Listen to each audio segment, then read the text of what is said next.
Backlash against New Jersey Democrats up and down the ballot. Incumbent Governor Phil Murphy now projected to win re-election by a very thin margin. That's after an unexpectedly strong challenge from Republican Jack Ciattarelli in what was considered a safe blue state. Meanwhile, a South Jersey Republican truck driver named Ed Durr, with no prior political experience, pulling off a stunning upset over a longtime Senate Democratic leader. Former New Jersey Governor Todd Whitman joins us now. Really glad to have you here, Governor. Thanks for giving us your time. You know, you put up the margin of victory. You look back at Joe Biden's victory 2020 in that state, almost 16%. To Phil Murphy's now 1.51% margin of victory. What is happening in that state, Governor?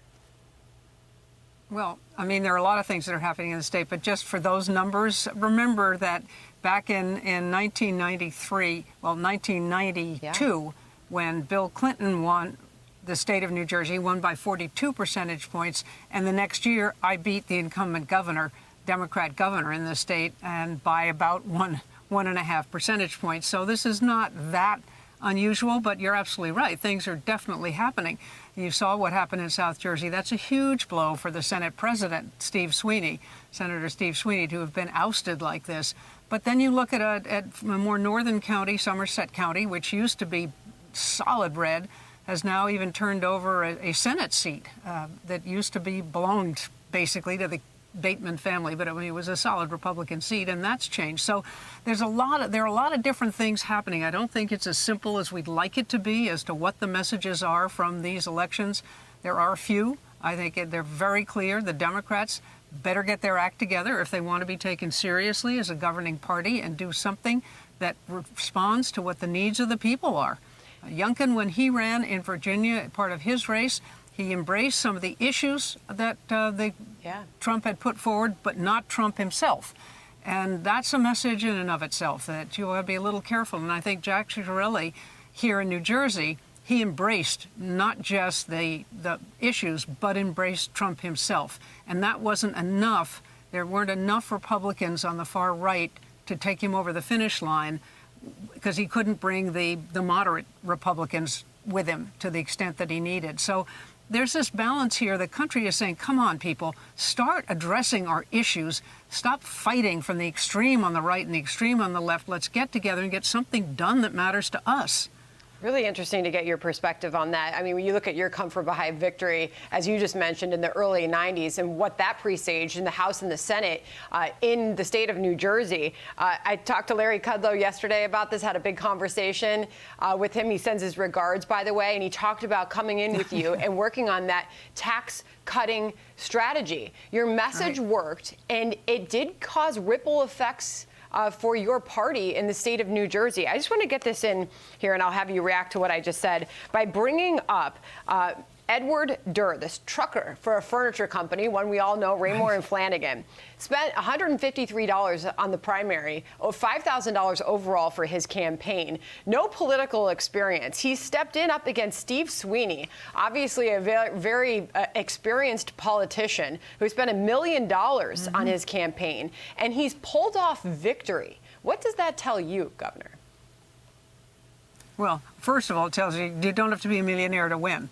And secondly, it says you better pay attention to your constituents. I think what happened was Senator Sweeney got very confident that he was the power broker. He had this other fellow, George Norcross, who was a big power player for the Democrats down south, and they thought they had things locked up. They didn't really need to worry. I can't imagine what he spent his $1 million on, but it sure was a waste.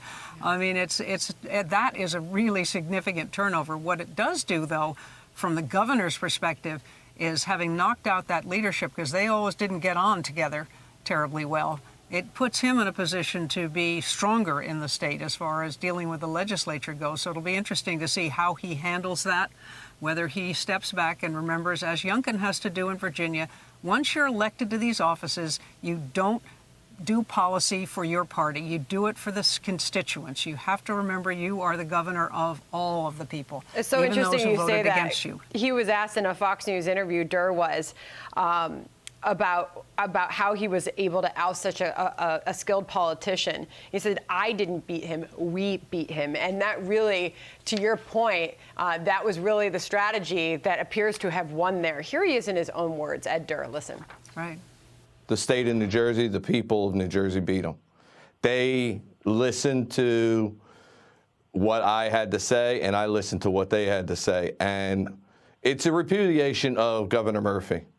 Governor Murphy went and locked us down and ignored the people's voice, and Senate Sweeney chose to do nothing for those 18 months, and the people were angry. Just fascinating to hear. Lindsey Graham spoke on it this morning. He said, how do you explain that? He said it's backlash. Finally, I just want to broaden this out to the rest of the country. We're talking obviously here, New Jersey, New York races, but take this big picture and the implications that you see, Governor, for the midterm elections 2022. Well, again, I get back to the fact that I think it's for the Democrats saying, get your act together. You've got this control. Even though, unfortunately, and I think it is unfortunate that the Republicans seem disinclined to move on anything when there are programs within these big mammoth programs. I think the idea of splitting them is a good one, getting it down to what people want and need. I mean, we need jobs, so infrastructure is important, but people care about things like Medicare, getting dental coverage. That's something that everybody should be able to agree on, both sides of the aisle, and we need to see something happening. It also, I think, sends a message that people are they're just tired. They're tired of this, and they don't think anybody's listening to them. And it's going to be those candidates that pay attention and reflect what they're hearing from their constituents. And again, I would argue toward the center rather than the extremes, because those are the ones that vote. 50% of registered voters today are unaffiliated or independent. That's the first time we've ever hit that number. So that should be a warning for both Republicans and Democrats that the best you can hope is Mitch you have a 25% McConnell said something very similar. share. He said people are tired of the recycled, divisive politics when he spoke yesterday. Governor, great to have you on. Thank you. We'll catch back up soon. Thank you. My pleasure. All right, John.